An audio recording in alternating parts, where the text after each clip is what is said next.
উন্নত চিকিৎসার জন্য সিঙ্গাপুরের উদ্দেশ্যে রওনা হয়েছে প্রধানমন্ত্রীর রাজনৈতিক উপদেষ্টা ও বিএনপির স্থায়ী কমিটির সদস্য মির্জা আব্বাসকে বহনকারী এয়ার অ্যাম্বুলেন্স।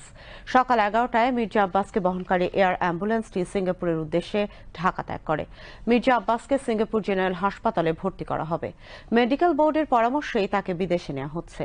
এদিকে সকালে বিএনপি স্বাস্থ্য বিষয়ক সম্পাদক ডক্টর রফিকুল ইসলাম গণমাধ্যমকে জানান, মির্জা আব্বাসের অবস্থা আশঙ্কামুক্ত বলার এখনই কোনো সুযোগ নেই। তিনি জানান, প্রাথমিক পর্যায়ে সব রকম চিকিৎসা এভার কেয়ারে দেওয়া হয়েছে।